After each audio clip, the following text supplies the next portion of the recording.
The same weekend that mysterious drones shut down Copenhagen and Oslo airports for hours, one of America's most credentialed physicists was explaining why the technology behind UAPs might be far more advanced than we thought. As always, I'm here to report the information without bias, and you can decide what to believe. You can find the sources in my detailed articles at ufonews.co, along with in the description box below.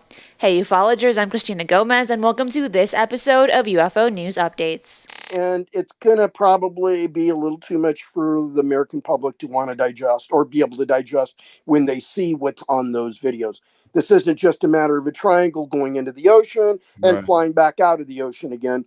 It's more than that. That was Eric Davis on the Generation Z show. As noted in his published work, he authored multiple Defense Intelligence Agency reports on anti-gravity and exotic propulsion systems, and he provided scientific oversight for the Advanced Aerospace Threat Identification Program, ATIP, and consulted on the UAP task force.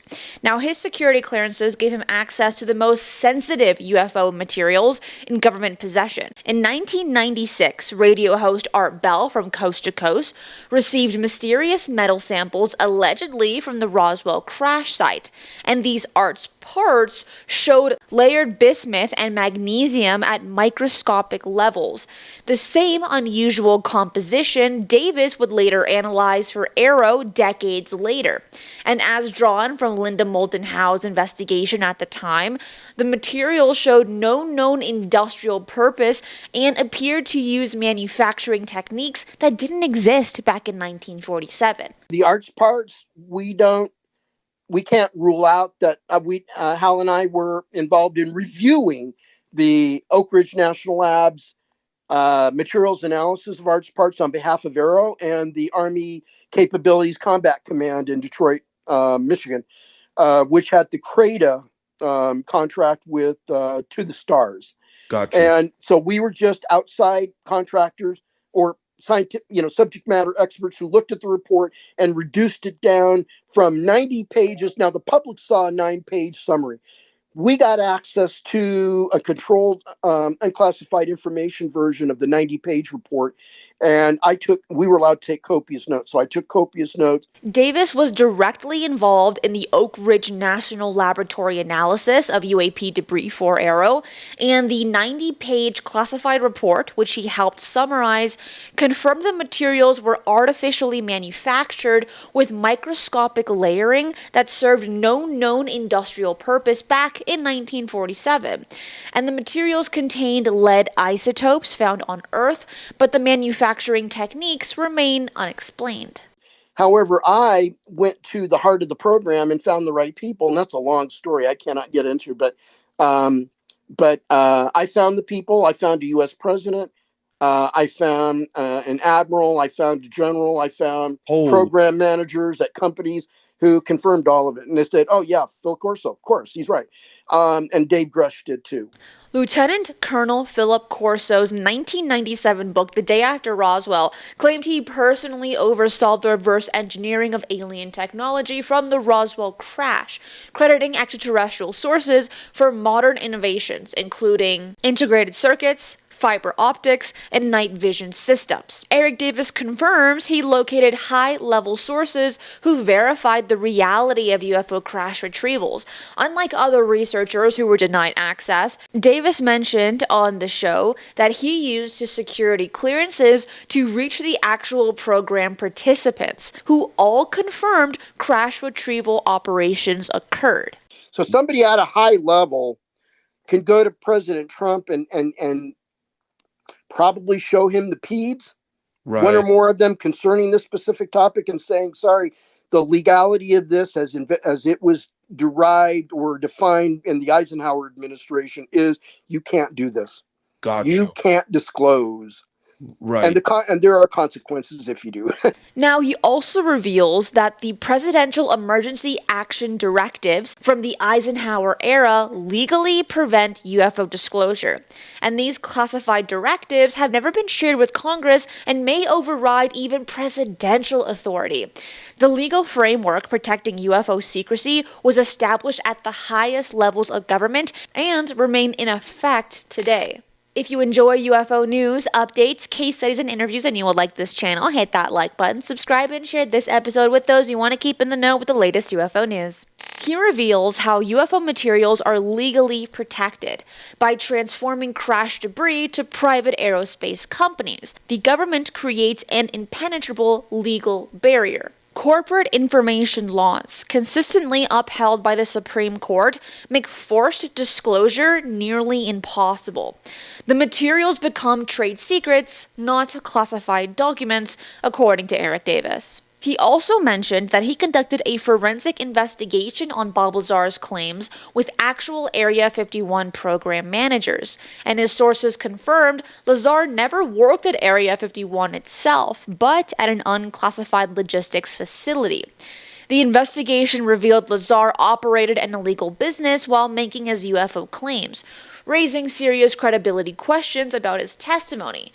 But it seems that with Lazar, it's never been a simple story. George Knapp investigated Bob Lazar, and as much as he's been promoting him over the years, George knows on a private basis that Bob Lazar is a problem.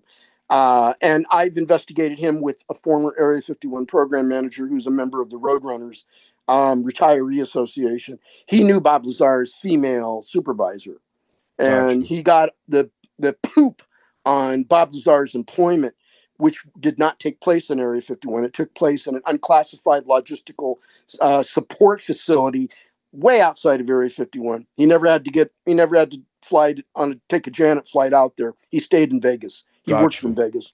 Gotcha. And then he ran an illegal prostitution operation at the same time. Davis suggests that classified UFO videos contain far more dramatic content than what has been publicly released, and he indicates the unreleased footage shows capabilities that would be difficult for the public to accept or even understand. Who's the judge of that? We are. The Pentagon's reluctance to declassify stems from concerns about revealing both the extent of the phenomena and the advanced sensor capabilities used to capture the evidence. I think this is going on with President Trump not going forward to fulfill his campaign promise to declassify more of the military sensor platforms and military weapon and military other platforms, or I should say other military platforms that have clear and unambiguous high caliber, high precision detections of UAPs, is because it's gonna reveal too much about the existence of the platforms, number one, the sensing systems, number two, and it's going to probably be a little too much for the American public to want to digest or be able to digest when they see what's on those videos. While Davis describes otherworldly technology in government possession, this week's events demonstrate that mysterious drones are back affecting airports, but this time in Denmark and Norway. Monday evening's drone incident at Copenhagen and Oslo airports have been officially classified by Danish authorities as a drone attack, and most seriously assaults on critical Danish infrastructure to date, according to Prime Minister Mette Frederiksen. The Copenhagen incident involved 2 to 3 large unidentified drones that forced the complete closure of the Kastrup airport from 8:30 p.m. until 12:30 a.m., affecting over 20,000 passengers with approximately 100 flight cancellations. Danish Police Intelligence Service chief mentioned that this is an extremely serious and potential hybrid incident involving a state actor designed to disrupt air traffic and create insecurity rather than cause direct harm. But just last year, these same sightings took place in Denmark, England, Germany, and of course the United States. The official response is still developing, but here's the kicker: disappeared on their own after several hours with no arrests made. Authorities suspect the drones may have been launched from a ship near the airport. This explanation is that it must be Russia, but when Russia commented on it, they denied the whole thing. So is it a ploy, or could this possibly be the same craft that were flying over New Jersey late last year? Is it ours or ET? Share your thoughts in the comments below. I'm Cristina Gomez, and that is it for today. I will see you again tomorrow at 10 a.m. PST for another UFO news update. Be safe, and remember, keep your eyes on the skies.